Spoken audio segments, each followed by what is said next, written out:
nessa aula o texto do Weber, que para mim é um texto muito interessante do ponto de vista do que vocês podem ter ali em termos de construção, sobretudo de uma monografia, né? O Weber é muito didático na questão de como ele problematiza a questão da relação entre a ética protestante e o capitalismo, depois de como ele constrói esse objeto, e eu, então, vou trazer vários elementos dessa obra, eu não vou discutir a obra, não vou recuperar aqui a obra, eu vou trazer elementos dela.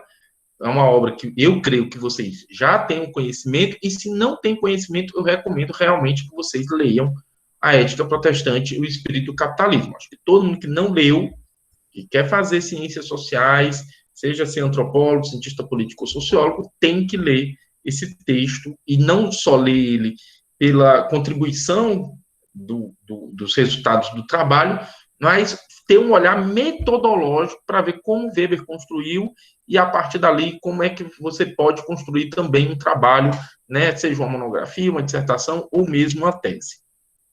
Então, a gente vai trabalhar hoje essa questão da construção do problema, e a partir daí a gente entra numa fase, numa etapa mais, digamos assim, mais a gente vai fazendo uma certa, a gente vai trabalhando como um funil, né? A gente trabalhou questões mais gerais, e agora a gente vai trabalhar também questões mais técnicas, do que tem que ter num projeto de pesquisa, quais são as etapas de um processo de pesquisa.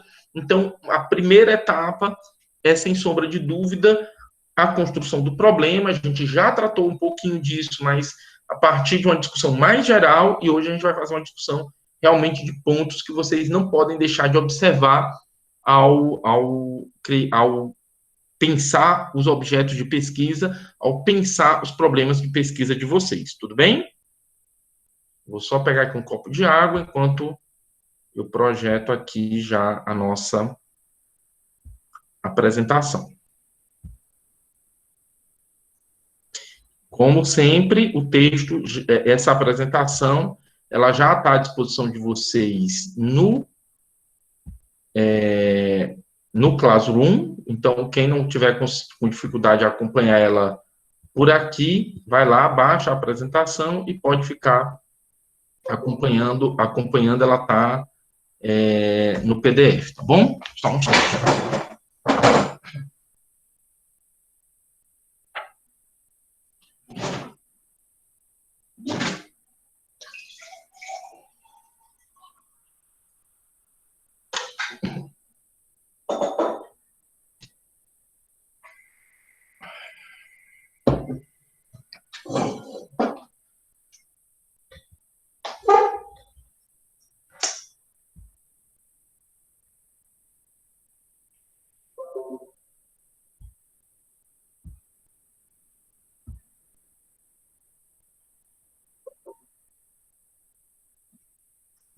Pronto.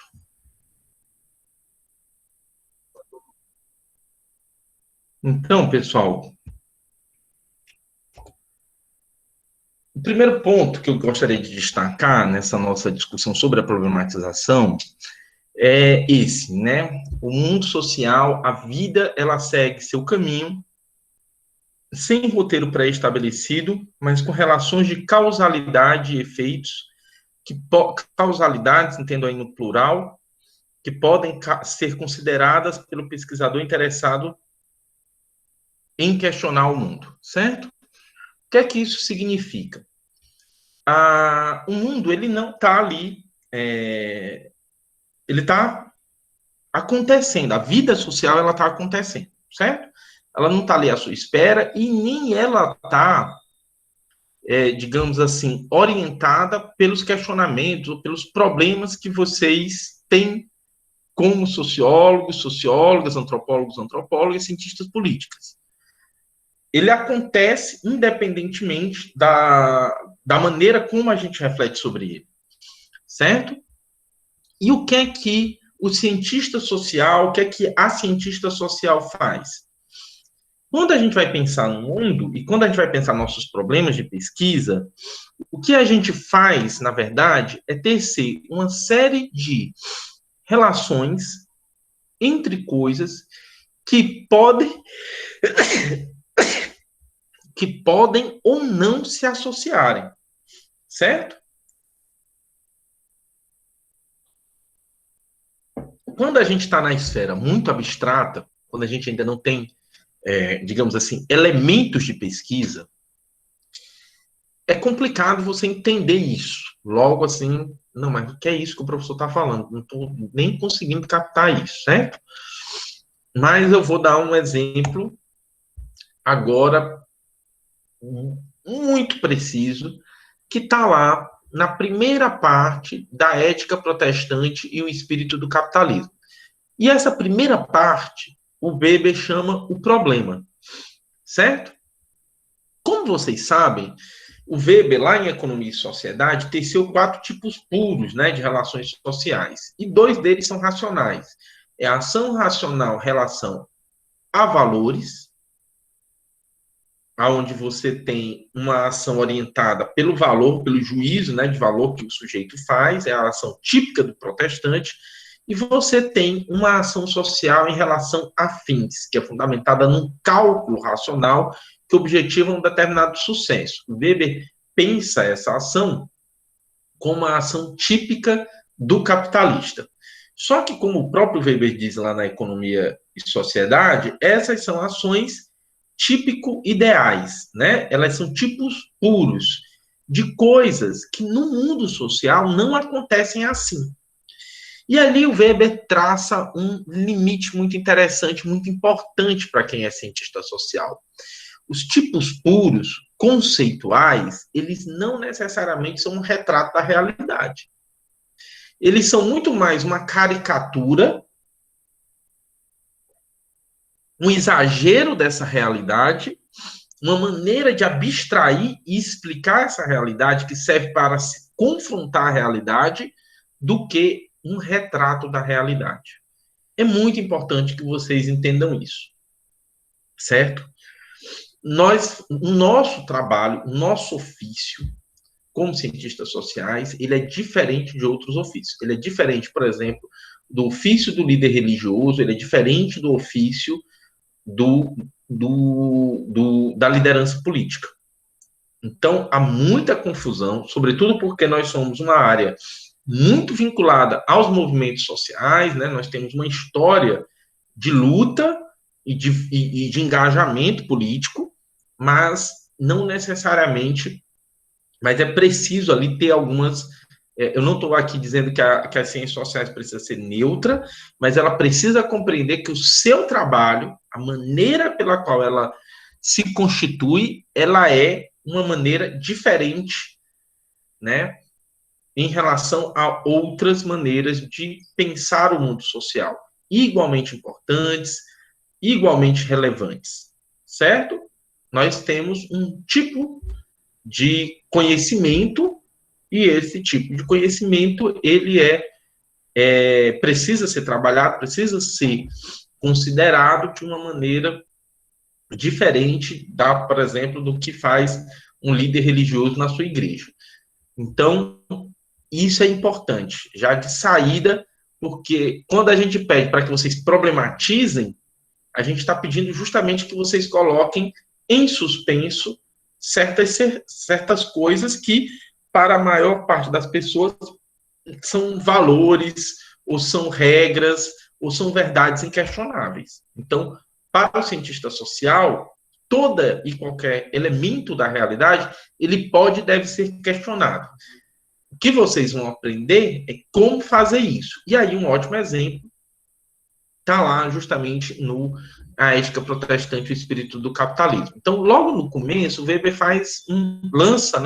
lança a questão que, de certa forma, orienta o seu estudo.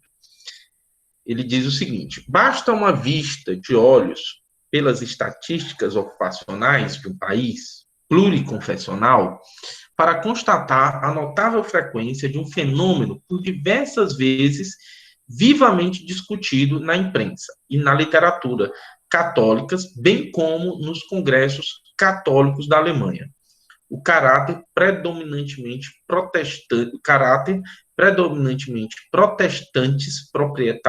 dos proprietários do capital e empresários, assim como das camadas superiores da mão de obra qualificada, notadamente do pessoal de mais alta qualificação técnica ou comercial das empresas modernas. Não só nos lugares onde a diferença de confissão religiosa coincide com uma diferença de nacionalidade e, portanto, com um grau distinto de desenvolvimento cultural, como ocorre no leste da Alemanha, entre alemães e poloneses, mas em quase toda parte onde o desenvolvimento do capitalismo, na época de sua expansão, esteve com as mãos livres para redistribuir a população em camadas sociais e profissionais em função de suas necessidades. E quanto mais assim se deu, tanto mais nitidamente esse fenômeno aparece estampado em números na estatística religiosa. Está claro que a participação dos protestantes na propriedade do capital, na direção e nos postos de trabalho mais elevados das grandes empresas modernas, industriais e comerciais é relativamente mais forte, ou seja, superior à sua porcentagem na população total. E isso se deve, em parte, à razão histórica que remontam a um passado distante em que a pertença a uma confissão religiosa não aparece como causa de fenômenos econômicos, mas antes, até certo ponto, como consequência deles. Então, Weber lança mão dessa problematização, certo? E ele vê isso a partir das estatísticas. E é a partir desse problema que o Weber vai construir o seu objeto de estudo, que está lá retratado na Ética Protestante Espírito do Capitalismo. Ou seja, se existe uma relação, a compreensão da relação entre valores religiosos e um determinado tipo de desenvolvimento econômico, né? É a relação justamente entre uma ação racional em relação a fins e uma ação racional em relação a valores. Como essas coisas se cruzaram para criar, né, este mundo moderno, este mundo de desenvolvimento capitalista, que tem como uma de suas consequências, também retratada na Ética Protestante Espírito do Capitalismo, justamente o desencantamento do mundo. Então, eu não vou entrar no mérito de todas essas questões agora, não é o caso, mas o que eu estou querendo aqui que vocês percebam é a maneira como um sociólogo, né, ele constrói um problema que para a maioria das pessoas não é problema. O protestante ele não está lá, né, desenvolvendo sua vida profissional, se perguntando sobre como esses fenômenos se cruzaram. Ele está lá vivenciando a sua fé, vivenciando o seu cotidiano e produzindo a sua vida no interior de uma economia capitalista. É isso que ele está fazendo. E ele tem sua fé, ele tem as representações que dão sentido à vida, ele tem uma série de... ele produz, a partir daí, uma série de efeitos sociais na família, na economia, nas mais diversas áreas, né, do qual ele participa, e você, como cientista social, é justamente quem faz essas questões, que analisa as recorrências, que observa as causalidades, né, e os efeitos sociais no interior de uma cidade, no interior de um continente, no interior de uma sociedade. Certo? Esse é um belo exemplo. Quem tiver qualquer dúvida de como construir um problema, eu recomendo demais. Eu já coloquei lá online, em PDF, um livro, A Ética Protestante e o Espírito do Capitalismo. Visitem e olhem lá e vejam como é que ele construiu esse problema. Então, quem está com dúvida, quem está com dificuldade, veja lá. Obviamente que o Weber, o recorte do Weber, ele passou anos, né, ele teve todo um investimento, passou anos dedicado a essa pesquisa, né? Então, ele faz uma pergunta realmente que tem uma amplitude, porque nesse período a quantidade, por exemplo, de coisas, de dados disponíveis eram muito mais escassos, as questões a que Weber podia, né, o próprio desenvolvimento da ciência era diferente, Então, claro que dê aí um desconto do ponto de vista da dimensão do problema. Mas é uma excelente maneira de se olhar para como você pode, na prática, construir um problema de pesquisa. Então, recomendo que vocês façam essa leitura. Obviamente, sempre levem em consideração o fato de que vocês têm pouco tempo, nenhum recurso, condições muito difíceis e justamente isso, né? Um pouco menos de experiência para a construção de uma pesquisa. Então, eu recomendo que realmente vocês a primeira coisa que a gente vê logo de cara, a parte nos exercícios de vocês, é que muitos, né, vocês terão que ter esse trabalho de diminuir um pouco as expectativas, de realmente adequar esse objeto às condições de trabalho, ao que é possível e até o que é necessário para uma monografia. Então, isso possivelmente a primeira coisa que os tutores vão estar com vocês olhando isso, chamando a atenção, trazendo vocês um pouquinho mais para perto, né, de uma realidade, assim, digamos assim, factível do que as monografias de vocês, do que vocês podem produzir em relação à monografia. Então, é um excelente exercício ler lá a Ética Protestante como olhando para ela do ponto de vista do método, certo? Assim como é um excelente exercício fazer isso com o Capital, assim como é um excelente exercício fazer isso com da divisão do trabalho social, com a distinção do Bourdieu, com processo civilizador do Norbert Elias, com o texto da Bell Hooks, com as reflexões da Leila Gonzalez, com o trabalho do Florestan Fernandes, Revolução Burguesa no Brasil, enfim, temos aí uma série de trabalhos que são interessantes para que vocês vejam isso, mas, sem sombra de dúvida, a Ética Protestante é um trabalho que permite, né, o livro do Abdias, Paulo Henrique está destacando aqui também, é excelente a maneira como ele constrói. Então, olhem para esses textos com esse olhar, digamos assim, metodológico, tentando né, destrinchar ali a maneira como são abordadas as questões, como são problematizados, como esses autores eles fizeram, né, eles se debruçaram sobre problemas sociais que se constituíram, que se transformaram em objetos de pesquisa. Alguns elementos que vocês podem usar para a problematização, que podem aparecer já agora na feitura dos pré-projetos de pesquisa, tá bom? Só aqui levantar de novo para pegar.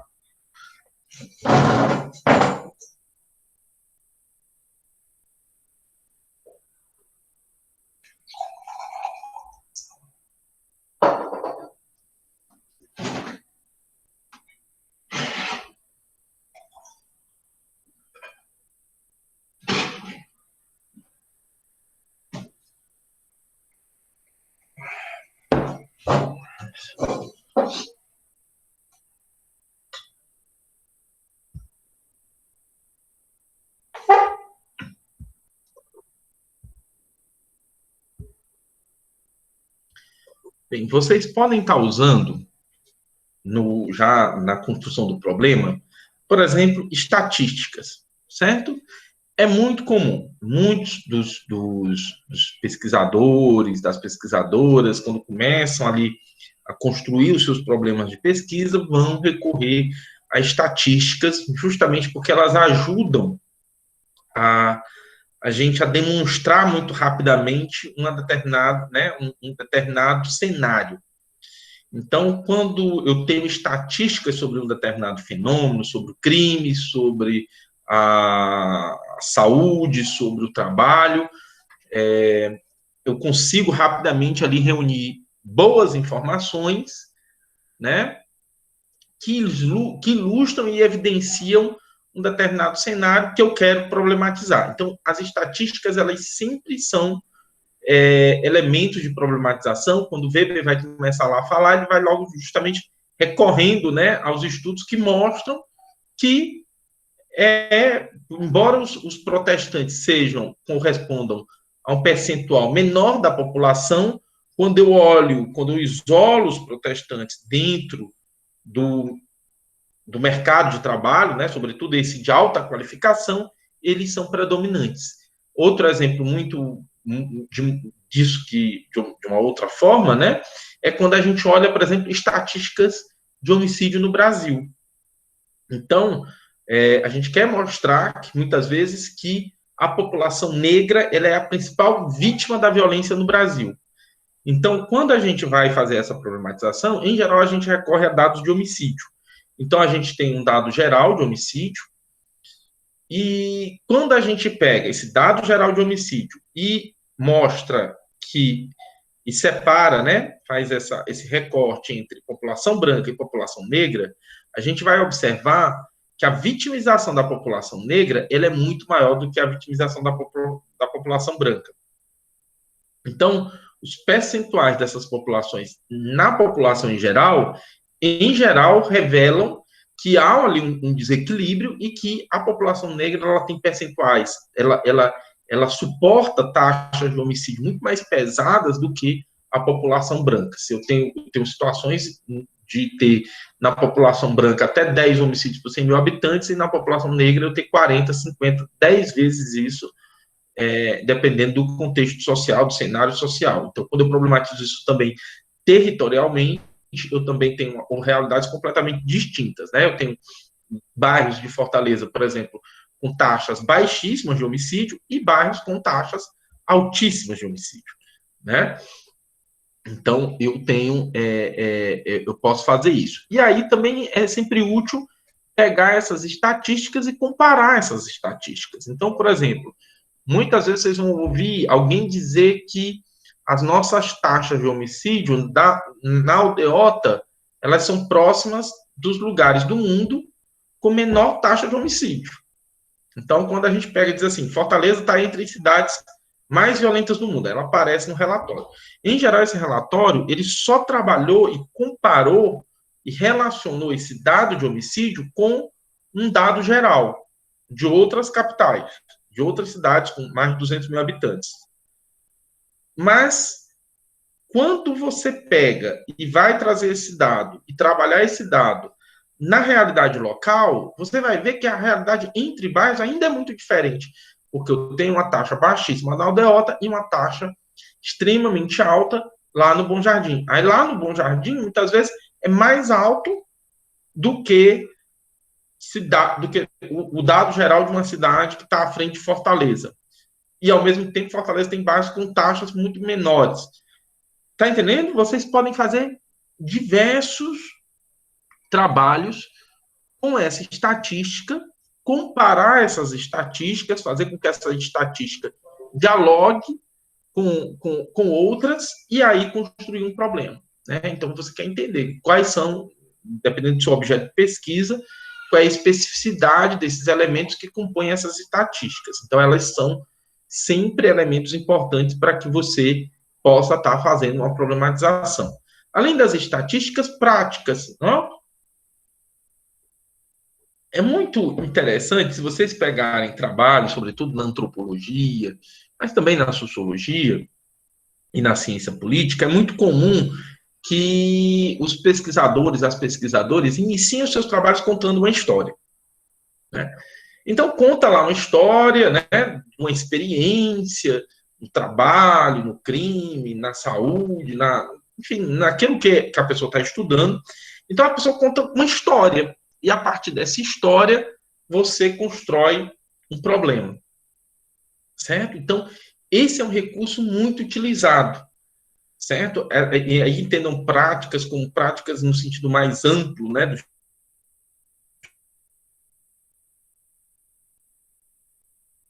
muitas vezes aparecem, e muitas vezes o pesquisador inicia com uma história.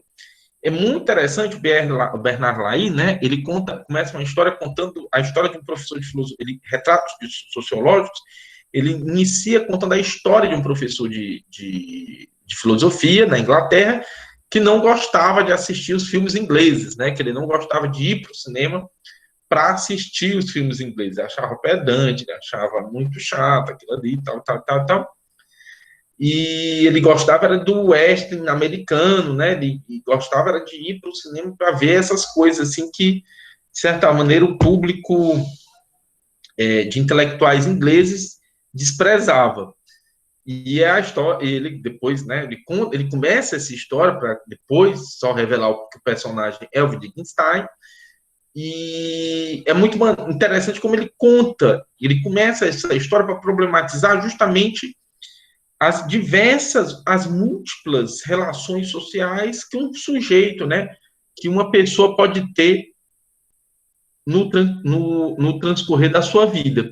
E aí ele conta essa história de uma maneira muito interessante, e a partir daí ele constrói essa problematização de como a ideia dele, né, de mostrar os retratos, de como as pessoas, elas, a ideia é justamente contrapor a leitura estrutural do Bourdieu, lá na distinção, né, de como o mercado de consumo, ele reproduz o mercado simbólico escolar na França, e o Bernard Lai quer construir um contraponto, né, mostrando justamente as a multiplicidade da experiência social dos sujeitos, né, da ação social. E aí ele começa problematizando justamente uma prática. As representações, né, também são elementos que vocês vão estar trabalhando muito ao longo da carreira de vocês como cientistas sociais. Então, a gente trabalha muito no campo das representações, da maneira como as pessoas imaginam, como elas representam, como elas criam a sua realidade. Então, o tempo inteiro, né, a gente vai estar trabalhando com discursos, com representações, né, essa lógica, quando você está trabalhando, por exemplo, a ação política, né, de determinadas ideias que esses sujeitos fazem de si, fazem do outro, fazem do mundo, fazem das suas ideologias. Então, a experiência social é também marcada por representações, por sistemas de símbolos, de signos, de formas, né, sociais, de conteúdos, e vocês também vão estar trabalhando com esses elementos, e eles podem ser utilizados para construir um problema, certo? Mais precisos são os conceitos e teorias, que também podem ser trazidos ao texto logo na construção do problema, né? Quando você pega uma teoria e você quer discutir essa teoria, e você traz ela para essa discussão, traz ela para a problematização e coloca, de fato, ali um peso nessa discussão, e justamente é muito comum em textos, né, que começam mostrando discussões teóricas, né, entre autores, e aí se insere nessa discussão dessas diversas vertentes, dessas diversas maneiras de que autores, né, discutiram, problematizaram, né, e aí você traz a própria problematização feita por outros autores para a maneira como você vai construir a sua. Então, isso também, esses elementos também podem ser agenciados para construir o problema. E os achados científicos, né, todas aquelas discussões de outras pesquisas que podem também ali compor a sua problematização. Então, você traz ali diversos resultados de pesquisa justamente para mostrar as lacunas, né, e as contradições, as ambiguidades, e aquilo que você, dentro desse universo, dentro desse cenário, vai objetivamente estudar. Então, todos esses são elementos que você pode estar fazendo uso para construir o seu problema, para mostrar o problema que você está construindo, né, a sua relevância, a justificativa, e como esse problema vai se desdobrar no seu objeto de pesquisa, certo? A gente vai falar direitinho sobre o objeto ele é, né, quase como se fosse ali aquele elemento de fechamento, de recorte do seu problema, certo? Mas o problema ele é justamente aquele momento de reflexão, de discussão desse cenário, né, que você está construindo. Ele não está pronto, ele não existe, ele só existe quando você efetivamente coloca essas coisas para conversar, Então, você traz estatísticas, traz as práticas, traz as representações, os conceitos, as teorias, os achados científicos, uma série de saberes, e você começa a criar relações. E quando você começa a criar relações, você começa a criar um diálogo, né? Você começa a criar uma conversa, e isso constitui nesse elemento de problematização, nesse momento de suspensão do mundo, em que você vai estudar, né, a partir de um processo que vai se desdobrar por meio de um método, por meio de um investimento de investigação que você vai fazer aí por um determinado tempo, certo? Então, esses são os elementos que você pode estar utilizando, entre outros, por isso aqui alguns elementos, não são os elementos, são alguns elementos que você pode estar trazendo para a problematização, mas você pode estar fazendo aí uso até mesmo de anedotas, de todos que são representações. Eu coloquei uma coisa, tentei colocar os conceitos mais gerais, tá? Mas você pode aí olhar, se você encontrar outros elementos, trazer e construir essa problematização, tá bom? Para a gente construir para a gente problematizar o mundo, é preciso a gente se desfazer de algumas coisas. E as primeiras coisas que a gente precisa se desfazer são as nossas verdades e certezas, certo? É muito importante. Se você vem para fazer ciências sociais com muita certeza, se você sabe como é o mundo, sabe como deve ser o mundo, já sabe quais são os problemas, já sabe quais são as soluções, é melhor que você dificilmente vai conseguir construir uma pesquisa. Você vai poder construir bons enunciados.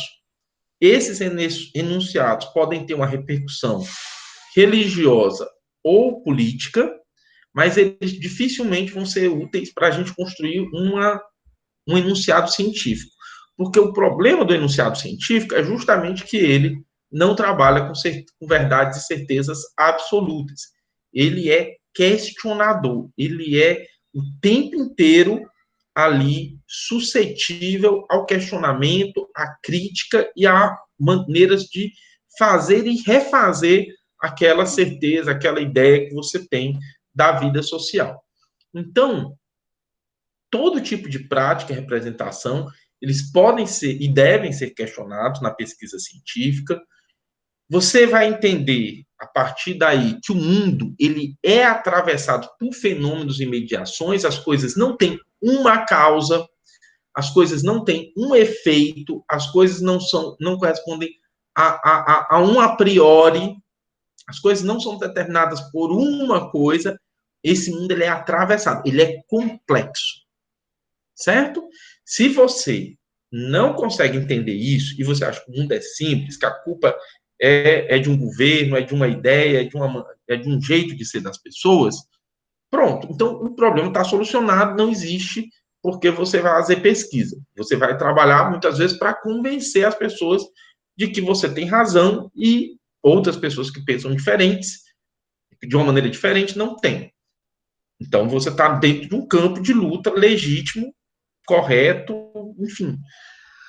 O problema é que, para fazer ciência, você precisa questionar as coisas. E aí, para questionar as coisas, isso requer de você um determinado tipo de comportamento. E esse tipo de comportamento, ele pode ser frustrante, certo? Em outras instâncias. Eu vou falar disso mais à frente. Para você fazer, para você construir um projeto de pesquisa, é preciso entender, é preciso questionar e é preciso entender que o mundo é complexo, certo? As coisas, elas se cruzam. E as contradições são parte da experiência social. Nada, gente, está solucionado como um problema sociológico, antropológico ou político. A experiência social, ela está em constante movimento, certo? E é muito complicado para as pessoas entenderem isso. Por isso que nós somos até alvo, né, da ridicularização no humor, porque muitas vezes aparece lá um cientista social, né, como aquele cara que problematiza demais as coisas. né? E como a experiência, né, nos ensinou, muitas vezes esse tipo de conduta ele causa, sobretudo numa sociedade que não está pronta para ela, ele causa até alguma resistência nas pessoas. As pessoas preferem, né, como é um político que diz uma besteira numa frase, né, e aquela besteira numa frase, ela replica nas redes sociais, e aquilo é um sucesso incrível, né, as pessoas compartilham aquilo, vivem aquilo, elas elas de fato fazem assim, né? Parece que aquilo ali ganha o status de verdade. Nós, como cientistas sociais, somos aqueles que de fato não têm assim essas certezas, não vai conseguir, você não vai, né? A gente é muito ruim para a produção de frases de efeito, assim, né? Na nossa profissão, nossos trabalhos eles são minuciosos, eles são cuidadosos, eles dizem, eles mostram variadas coisas. Então, por exemplo, vou dar um exemplo muito concreto da minha área, né?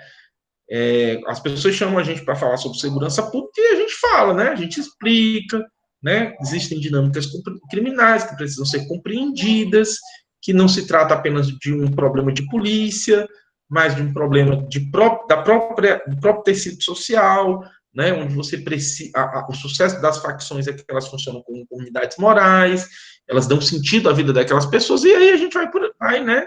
Mostrando toda a complexidade dessa experiência, do porquê que o crime prospera. E aí chega um deputado e diz que tem que endurecer, mais polícia, mais violência, tem que endurecer para o crime. E aí, nossa fala é assim, né? Totalmente negligenciada, e esses caras eles são eleitos, eles têm poderes, ganham cargos, e eles fazem a gestão da política pública. Então, nós somos cientistas sociais em uma sociedade que tem uma enorme resistência à maneira como vocês estão sendo educadas e educados a pensar. Então, é uma tragédia mesmo. Assim. É muito difícil para a gente ser cientista social numa sociedade que nos desvaloriza, né? Que não valoriza o estudo, que não valoriza a pesquisa, que não valoriza o tipo de conhecimento que a gente constrói. E aí, também, ser cientista social é também uma atividade, acaba sendo de resistência, né? Professor, E pode dizer, Jameson. esse conhecimento às vezes nem é reconhecido enquanto tal. Ele é mais visto como uma questão de opinião mesmo. O que mais acontece é cientista social, o pessoal dizendo que cientista social faz opinião e não ciência. Exatamente. Mas aí, Paulo, é muito interessante, né? Porque esse questionamento tem como ser revertido. Eu vou lhe dar um exemplo agora das nossas ações afirmativas, certo? A gente estava discutindo questões relacionadas a ações afirmativas e um professor da física foi dizer que estava muito preocupado com a qualidade dos programas de pós-graduação que iriam incorporar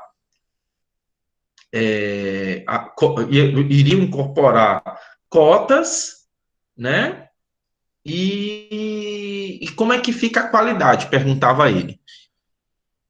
Eu respondi com dados. Eu respondi mostrando que o período de implementação de ações afirmativas na graduação, primeiro, os questionamentos deles tinham sido os mesmos questionamentos do início do processo. Depois eu fui mostrando, a partir de uma série de informações evidenciadas e trabalhadas na estatística, como ele estava equivocado. Como as ações afirmativas produziram, pelo contrário, o desenvolvimento da universidade em diversas áreas. E, por fim, mostrei a ele que o discurso de que todos tiveram a mesma formação na graduação não corresponde à realidade, porque pessoas com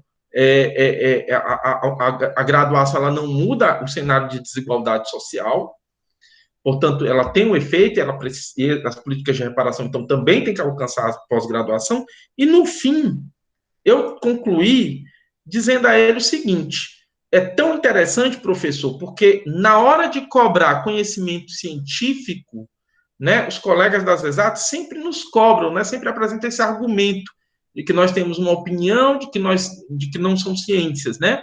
Mas na hora de fazer uma reflexão no campo de uma política que interessa à universidade, aí o senhor vem com a sua opinião, né? Baseado em nada, baseado nos seus preconceitos. Então, Paulo, o fato de essas coisas existirem não significa que a gente não possa reagir a elas. E é isso que a gente tem que fazer. Reagir. Então, sempre que lhe disserem isso, e vão lhe dizer muito, porque, infelizmente, é a ignorância que prevalece no nosso país, você vai ter que ser uma pessoa que vai ter que ter as condições de reagir. E é por isso que vocês estão aqui, fazendo curso de ciências sociais, porque vocês estão sendo formados tanto para ser cientistas sociais, como serem pessoas capazes de reagir a esse tipo de ignorância, porque é uma ignorância, e ela é reproduzida dentro da universidade, da universidade, com colegas que se dizem, né, ele se dizendo assim, o cientista, né? Temos situações ainda mais terríveis, como colegas da física que agora ocupam. Se vocês pegarem esse projeto cientista-chefe da FUNCAP, você tem pessoas que não têm qualquer qualificação na área em que eles estão assumindo como cientistas-chefes. Então, tem lá professor de física na educação, sem ninguém da educação para discutir a educação. Aí é muito interessante, né? Porque o mesmo não pode ser feito, mas a gente pode reagir, pode questionar, os caras podem também colocá-los contra a parede, porque é isso que a gente tem que fazer, né? Quer dizer, na hora que serve, exatamente, e usando o método, né? Usando os dados, mostrando que a ignorância deles não justifica e que a gente tem aí o nosso espaço. O momento é muito difícil politicamente para as nossas ciências, mas eu tenho certeza que pela nossa qualidade a gente vai prevalecer. Eu tenho certeza que vocês vão continuar uma tradição vitoriosa das ciências sociais nesse país, apesar de todas as dificuldades. De todas as dificuldades. Certo? A gente já teve situações assim e terríveis e superamos e vamos superar de novo. O que a gente constrói é muito importante para as pessoas.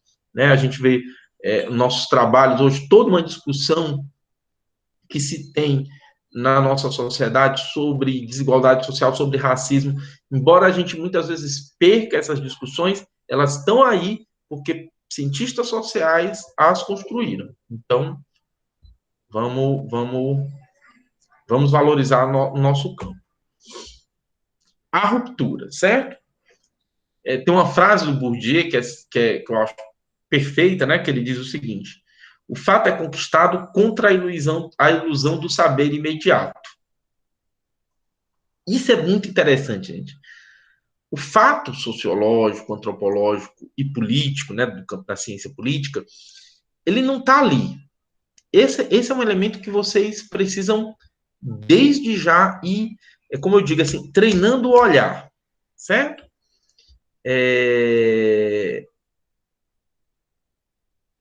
É como o raio, né? Se ninguém tivesse questionado a possibilidade de que ali havia eletricidade, né? Jamais a gente teria a capacidade de produzir, né? De acumular essa energia, de ter todo o desenvolvimento científico que a gente teve. Então, assim, as coisas acontecem, os fatos acontecem. Mas é preciso conquistar, é preciso observar, é preciso trazer esses dados, é preciso mostrar as evidências, organizar essas informações. Foi só quando a gente conseguiu, por exemplo, organizar as informações sobre ações afirmativas que a gente conseguiu ver que a universidade cresceu, a universidade avançou. Né? Nada daquilo que essas representações dessas pessoas que achavam que sabiam alguma coisa se sustentou. Nada se sustenta se a gente apresentar dados.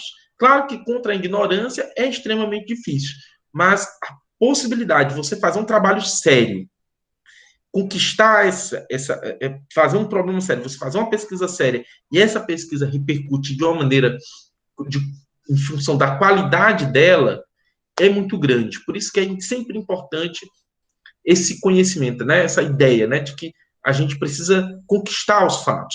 A gente precisa justamente... O problema é esse momento, onde você conquista, onde você pega as estatísticas, pega os conceitos, pega as teorias, pega as práticas, as representações, os achados científicos, coloca essas coisas para dialogar.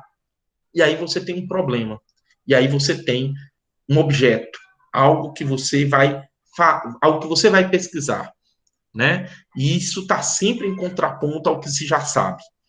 E é um movimento realmente de produção de conhecimento. Porque uma das rupturas que o Bourdieu suscita, né, ele nos estimula a fazer, é justamente em relação a aquilo que a gente também já sabe, né, aquilo que a ciência também já sabe. Então, não é só uma ruptura com o que os outros sabem, é com o que a gente também sabe, né? O pesquisador, ele se interessa pelo que uma pessoa ou grupo sabe, mas ele reúne a diversidade do que várias pessoas e grupos sabem a respeito da experiência estudada. Então, quando a gente diz assim que você precisa de fato valorizar o conhecimento, né, o conhecimento religioso, o conhecimento político, o conhecimento de outros grupos, os conhecimentos subalternos, os conhecimentos, né, que são ali desprestigiados, é preciso você é aquela pessoa que reúne. Você é aquela pessoa que não vai reproduzir, ou você não vai ser tradutor. As pessoas não precisam que você traduza, que você seja o porta-voz dela, que você dê voz. Ah, eu dei voz. Não, ninguém precisa que você dê voz, né? No campo da luta, a gente vai construindo esses lugares, né? Mas as pessoas não precisam que você dê voz a elas. As pessoas precisam que você converse com elas. E traga outros elementos. E possa enxergar coisas que não estão ali óbvias, não são óbvias e evidentes para essas pessoas que você escutou. Então, você é essa pessoa, né, que se interessa por cada saber, que reúne essa diversidade e que depois vai produzir uma análise, uma compreensão, uma interpretação sobre ela. A sua interpretação, ela não é o que você sabe, não é melhor nem pior do que outras pessoas sabem, mas é diferente, né? É diferente, é algo que dialoga, que vai ali ser interessante, né? Para, num determinado momento, essas pessoas que lhe ouviram, as pessoas que lhe ouviram, em algum momento, elas também vão querer lhe ouvir. Elas também vão chamar vocês, olha, fulaninho, fulaninho, vem cá, eu quero ouvir você aqui, o que é que você pesquisou isso, né? Então, você viu aqui, você me entrevistou, você entrevistou outras pessoas, eu quero saber agora o que é que você sabe. Quero agora que o seu saber dialogue com... Eu quero agora aprender também, eu quero agora dialogar com você, com aquilo que você sabe. Certo? Então, é você a pessoa. As movimentações sociais não são lineares e suas explicações não são unidades coerentes e assimiláveis como em modelos normalizados, no caso aqui eu estou pensando das leis. As leis, elas são estruturas normativas, certo? Então, toda a experiência social, ela foi ali normalizada no intuito de criação de uma lei, né? Como em modelos normalizados ou investidos de utopias próprias das lutas políticas. Então, assim, as lutas políticas, as grandes representações religiosas, que também estão dentro desses modelos normalizados, elas enquadram as movimentações sociais. Só que as movimentações sociais, as dinâmicas da experiência social, elas são muito mais complexas. Elas foram reduzidas pelas normas, pelas utopias, pelas ideologias, pelas representações religiosas. Elas sofreram enquadramentos, né? Mas você é justamente você é justamente a pessoa que pode ver para além desses enquadramentos e deve ver para além dos enquadramentos. Então, uma das críticas que vocês como jovens pesquisadores vão escutar muito, né? É justamente assim, o seu trabalho está normativo, né? Você normalizou, tratou isso como se fosse uma coisa normal, ou como se a lei, ou como se a utopia, ou como se a luta, ou como se algo assim fosse a realidade. Não, não é. Ela é muito mais ampla. Ela foi enquadrada naquele momento pelas pessoas que você ouviu, com quem você fez a pesquisa. Mas como pesquisador, como pesquisadora, você pode olhar para além. Você pode ter uma visão muito situada. Entender que esses sujeitos têm, sim, uma visão religiosa do mundo, mas eles, né, atuam nesse mundo, eles têm práticas, eles têm relações, eles também problematizam a própria dinâmica em determinado momento, né, eles são egoístas, eles aderem a perspectivas que são contraditórias com o que eles estão ali. Agora está, né, nesse momento de você pensar como é que as igrejas neopentecostais apoiam, né, um governo violento, um governo desorganizado, um governo que promove valores que são contra a humanidade, né? Como é que isso foi possível, né? Mas tem explicação. Agora, as explicações, elas precisam ser, o que a sociedade espera de vocês é que as explicações sejam sofisticadas, sejam, né? E que vocês olhem para essa diversidade, para essa multiplicidade, e não façam as simplificações que são necessárias, inclusive, em outros campos, né? A gente, claro que num determinado momento, o seu saber também vai ser uma simplificação. Outras pessoas vão olhar e dizer assim, olha, aqui tem uma lacuna, ele não viu isso, né? Ela não viu isso. Então, é muito mais complexo do que esse estudo demonstrou. Mas você é parte desse processo, porque esse processo é cumulativo, certo? A ciência, o mundo social, ele é repleto de interpretações. E essas interpretações precisam estar lá no problema de vocês. A ciência, ela é uma forma de compreender o mundo, entre outras. Então, existem múltiplas formas de entender o mundo. Você, como cientista social, tá ali, tem uma compreensão, entre outras, tá? E aí, uma das coisas que hoje está muito presente na, na maneira como a gente espera que vocês façam as pesquisas de vocês, é justamente a questão do diálogo. O diálogo ele é fundamental para a construção de saberes e suas repercussões sociais. Então, a gente espera do trabalho de vocês que tenha diálogo com outros saberes, que vocês consigam realmente, já na construção do problema de pesquisa de vocês, trazerem um pouco desses diálogos, trazerem um pouco dessa multiplicidade, né? Não serem tão reducionistas já na construção do problema.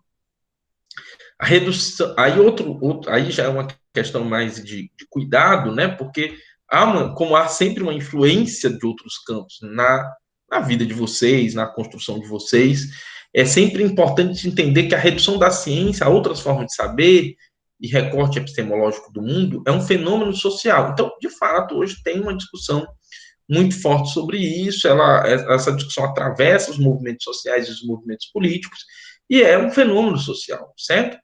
Agora, este fenômeno social, ele não pode se confundir com o fazer sociológico, antropológico e da ciência política. Eu sempre, às vezes, dessas derrapadas, porque sou sociólogo, né? Mas considerem no plural, né? Fazer sociológico, antropológico e da ciência política. É uma coisa muito interessante, assim. O que a gente faz é realmente uma coisa que deve dialogar com as outras, mas não necessariamente se confundir com as outras, porque aí a gente começa a querer fazer também o que os outros fazem, né? Reconhecer os limites das ciências sociais é uma forma de construção científica. Então, você, ao construir o seu problema, é super interessante também esse reconhecimento de que o que você está fazendo tem limites, certo?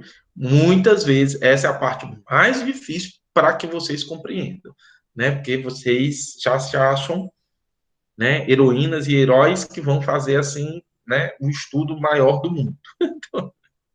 Então, limites, entender que o seu saber, que a sua ação como pesquisadora, como pesquisador, tem limites também, ela tem ali ela está também ali atravessada por esses limites, é algo importante quando você vai construir um conhecimento sobre o mundo social. E aí, essa frase também que eu gosto, eu também, essa ideia que eu gosto muito, ela não é minha, vários autores das ciências sociais, problematizar é uma forma de reconstruir o mundo de um outro jeito, certo? Ele está ali, está acontecendo agora, né, independentemente de vocês, independentemente do desejo de vocês. E aí, como ele vai construindo, como ele vai acontecendo, como ele vai se fazendo, como ele vai se desfazendo, como ele vai, né, esse ato de buscar esses elementos, né, de conquistar esse fato, é um processo também de reconstruir esse mundo de um outro jeito. A sua pesquisa vai chegar a resultados que não são absolutos, eles são sempre relativos, e entender isso, né, é super importante para que vocês possam ser realmente cientistas sociais conscientes do que podem e não podem fazer, né, como pesquisadoras e pesquisadores. Olhar como cientista não é ver a verdade, mas buscar entender a relação entre múltiplas formas de discursos, tem um erro aí, que circulam como verdades porque fazem sentido, orientam a ações e produzem efeitos sociais. Então, assim, você pode discordar veementemente, né? Quem me acompanha nas redes sociais sabe que eu discordo, né? Lá de todo esse grupo de políticos profissionais bolsonaristas, porque há ali realmente um perigo, no meu entendimento, muito sério para a organização da vida em sociedade, do ponto de vista da convivialidade, do exercício democrático e republicano do próprio Estado de Direito. As nossas conclusões podem nos levar a isso, mas é preciso entender que milhões de pessoas hoje acreditam nessa liderança, vivem essa liderança, defendem esse político, defendem as suas posições, e isso não acontece por acaso, certo? Tem causalidades, e essas causalidades têm consequências, produzem efeitos. Entender isso, né, independentemente da sua posição política, é um trabalho também para cientistas sociais. Possivelmente, é óbvio que você não vai fazer um trabalho, vou falar um pouco sobre isso, não se trata de neutralidade, mas se trata de você dominar um determinado tipo de, um conjunto de métodos e técnicas capaz de você fazer uma pesquisa e explicar esse fenômeno, certo?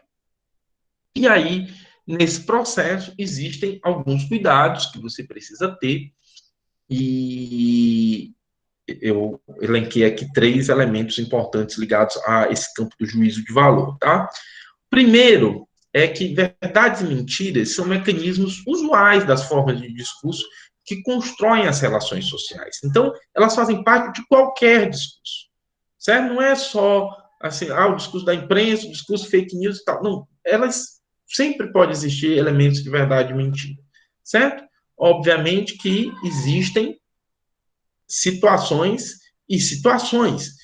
E aí eu preciso saber como lidar com isso. Então, apesar desses serem mecanismos usuais, as suas repercussões práticas, elas podem ser evidenciadas por informações sistematizadas por meios quantitativos e qualitativos de pesquisa. Então, não é porque a verdade e a mentira é parte da vida social que tudo pode ser equivalente. Não, né? Não existem verdades absolutas, mas eu posso, né, compreender uma determinada realidade, eu posso ter um determinado conjunto de informações, eu posso sistematizar esse conjunto de informações e eu posso demonstrar por meio de técnicas quantitativas e qualitativas resultados que contradizem ou confirmam um determinado tipo de discurso social.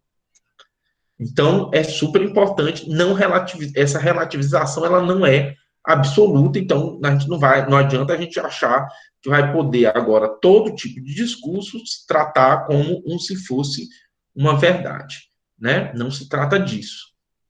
Elas são mecanismos usuais de formas de discurso, né, que constroem as relações sociais, mas as suas repercussões práticas podem ser evidenciadas por informações sistematizadas por meios quantitativos e qualitativos de pesquisa.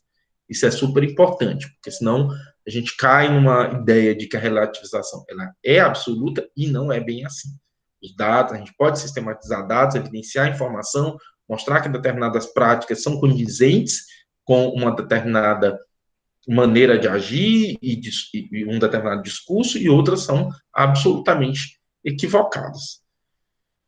Ações políticas e religiosas exigem adesão diferente da ação científica, e por isso sempre é possível estabelecer relações, mas nunca reduções epistêmicas sobre justificativas fundamentadas em juízos de valor.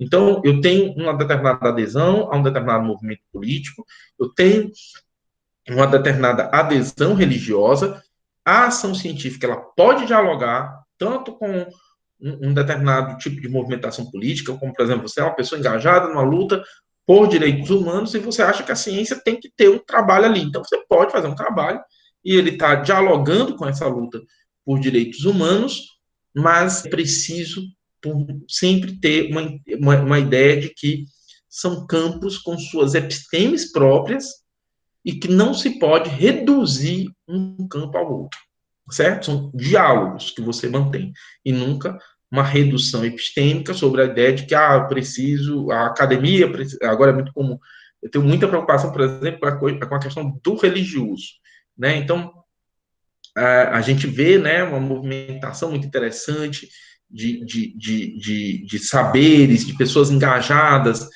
nas lutas, e trazendo o saber religioso, trazendo essa memória afetiva do saber religioso para o interior de seus trabalhos e tal, e isso é super interessante, mas o saber religioso, ele produz ele trabalha com questões de fé, né? Necessariamente você não tem ali evidências que vão demonstrar a veracidade de um dogma de fé, né? E ali ele exige realmente uma adesão que não é essa adesão que a ciência produz de você.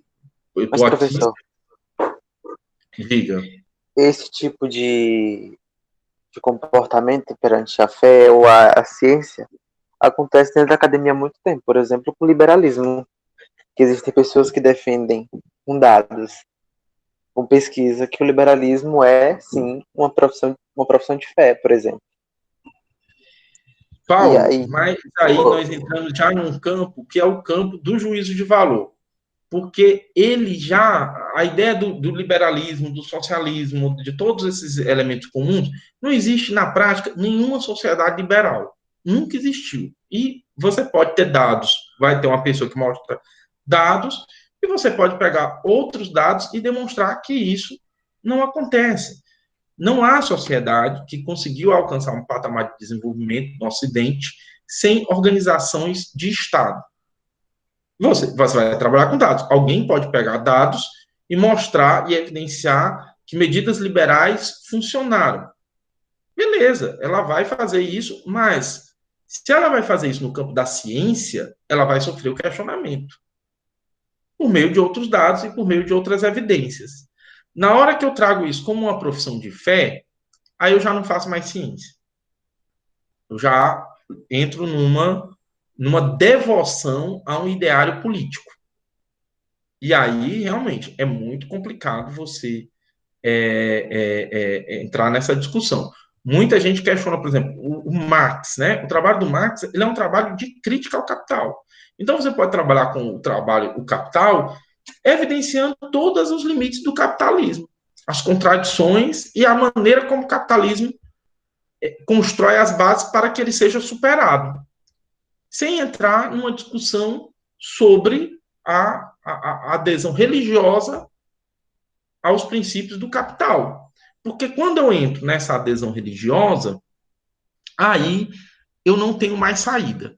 Né? Eu faço como o meu colega, a gente estava uma vez no congresso do Andes, e a gente ficou até 3 horas da manhã discutindo as pautas. E aí, obviamente, estava todo mundo arrasado para começar às 9 horas da manhã as atividades, recomeçar, né? Então a gente atrasou meia hora. Aí ele subiu no púlpito, foi lá, fez um discurso dizendo que a categoria professor era uma categoria realmente indisciplinada e que a revolução ia acontecer e nós íamos estar dormindo. Com isso, já eu não tenho mais discussão. Então, você vai discutir o quê? Qual é a evidência que essa revolução vai acontecer tão rápido que em meia hora que a gente vai perder a revolução? Tem, certo? Não tem.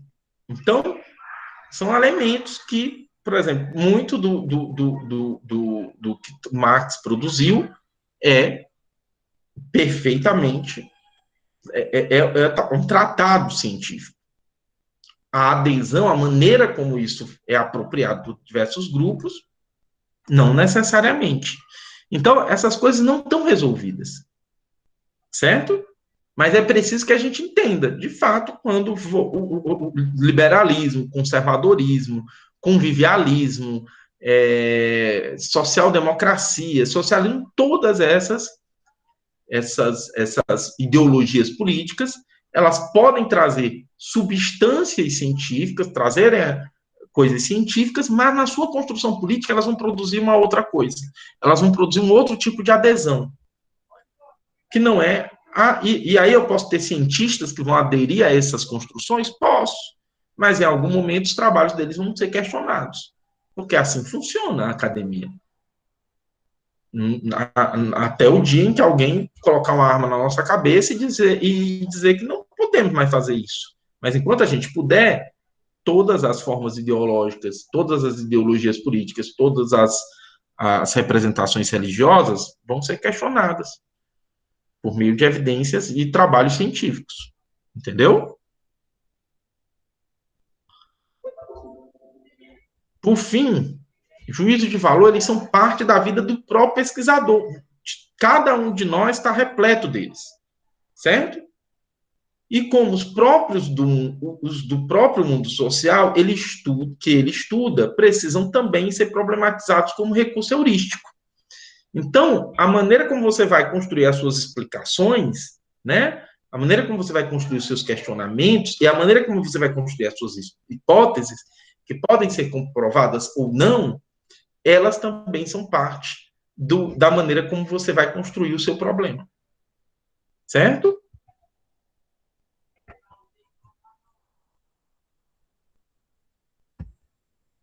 Então, gente, eram essas considerações. Essa apresentação, ela já está disponível para vocês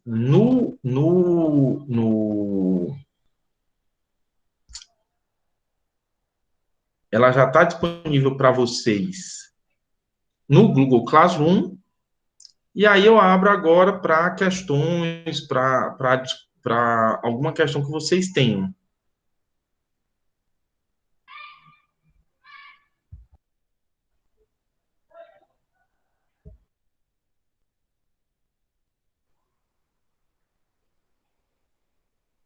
Sempre me sinta...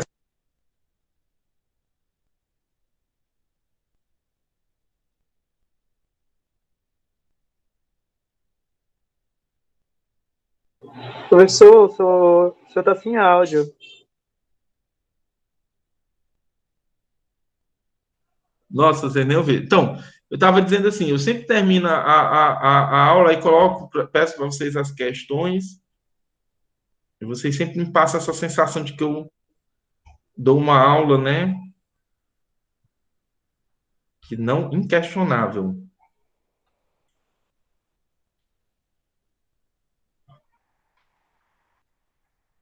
Sem problema, Lucas.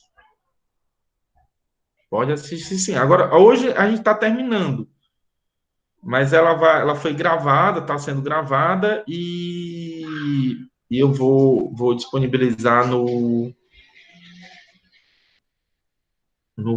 YouTube, nosso canal lá no YouTube. Tá? Professor, eu só tô, meio que tentando decidir ainda sobre o que vai ser meu tema, sabe? Que eu tô pensando em fazer sobre políticas públicas, certo? Eu até mandei falando que eu queria fazer sobre educação, só que eu ainda me sinto incerto sobre o tema e tal. Se eu faço realmente sobre educação ou se eu faço sobre economia. Eu queria saber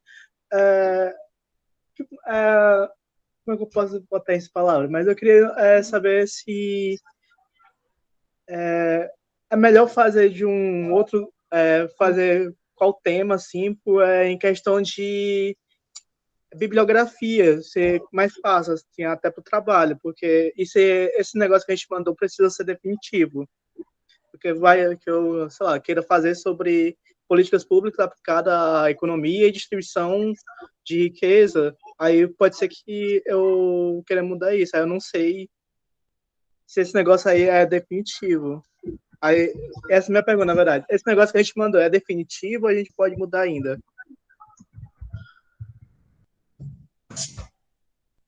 Elf. Não é. Não se preocupe, não é um casamento, certo? E nem o casamento hoje é definido só a morte, né? Definitiva. Então, o tema não é definitivo. Você pode mudar. Agora, o que é que eu recomendo para vocês? A escolha do tema de pesquisa, ela é difícil mesmo, gente, tá? Ela é um processo difícil. Tem muita coisa interessante que a gente pode estudar.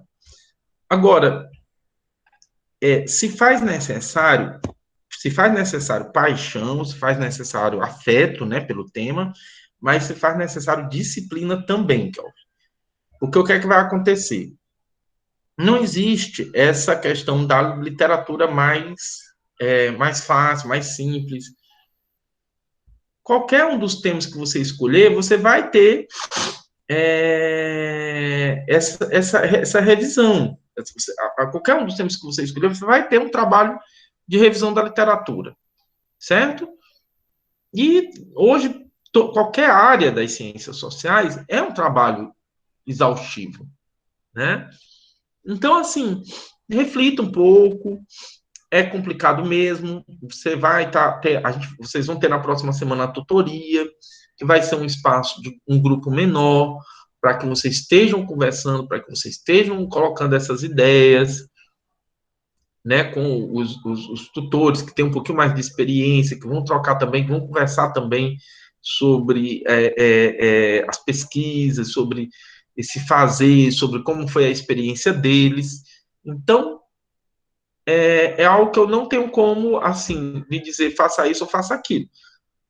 O que você fizer nessa disciplina poderá ser revisitado. Agora, o que é que acontece? É tudo uma questão de tempo.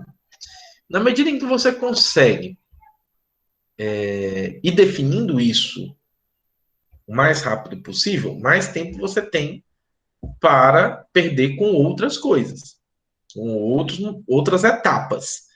Né? Você sai daqui, aí não é isso que você quer estudar. Quando você vai fazer o estágio 1, estágio 2, estágio 3, em geral, o seu orientador, sua orientadora, já vai lhe passar tarefas para pesquisa.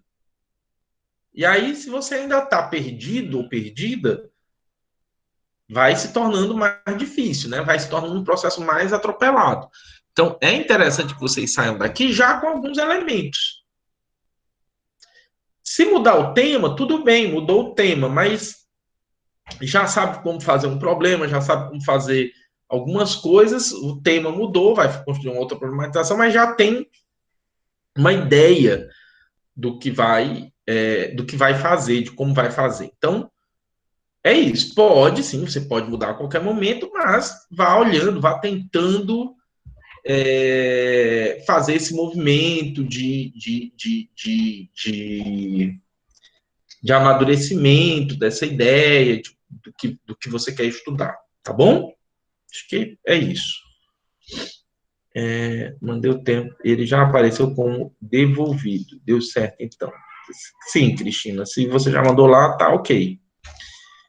Tenho a impressão que ainda estamos tentando aprender a estrutura da pesquisa. Acho que quando estivermos praticando, o raciocínio irá fluir e aparecerem as dúvidas. Aparecerão. Tá bom, Thomas. Foi perfeito, tá ótimo. Se vocês não tiverem mais, se realmente não tiverem questões, gente, então a gente vai concluindo a aula aqui. Eu queria pedir só para que os tutores, o pessoal, os estagiários, Suiane, Johnson, Messiane, Jameson, Carolina, Fernanda, ficassem, Lia, que eu queria trocar aí uma palavrinha com vocês sobre a atividade da próxima semana, tá bom? Mas os demais estão, então, liberados.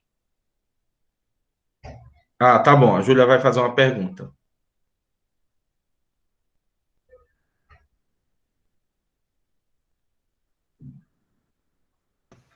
Pois não, Fábio? Não, a Júlia, Manuel, vai fazer uma pergunta. Johnson. Pois não.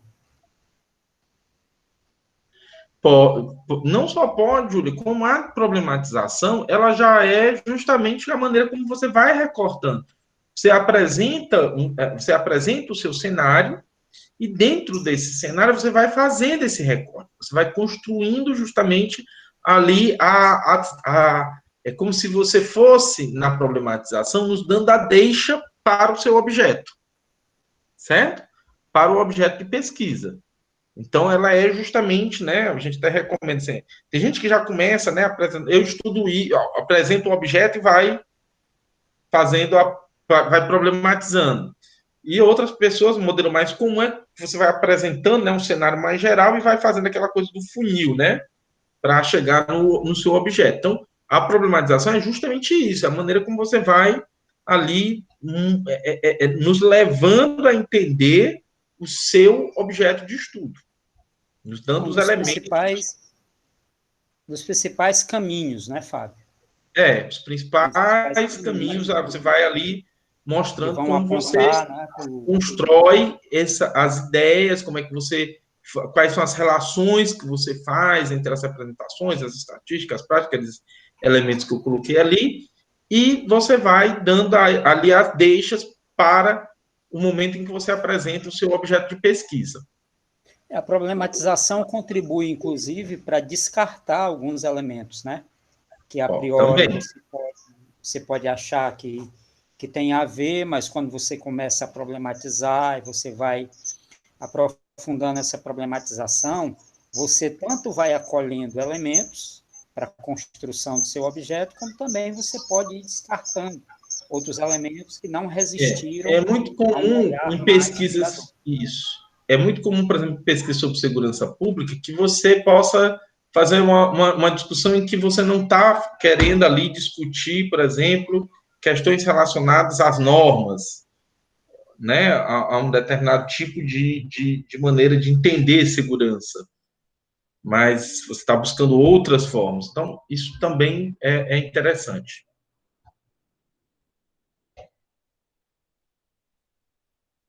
Agora está ficando cheio de besouro, agora que eu notei. Tudo bem, Júlia? Deu para entender?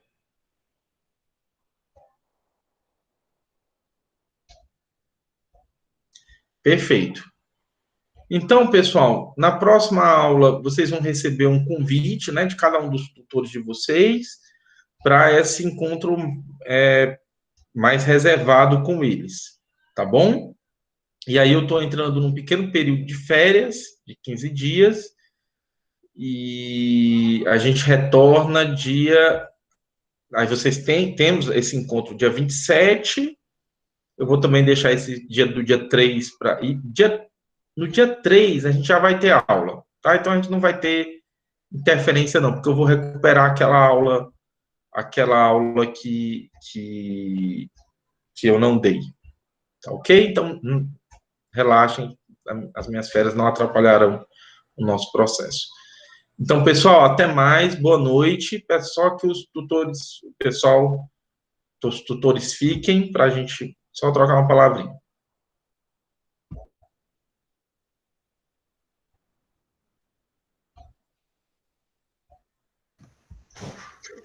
Boa noite a todos e todas. Falou, professor Fábio. Até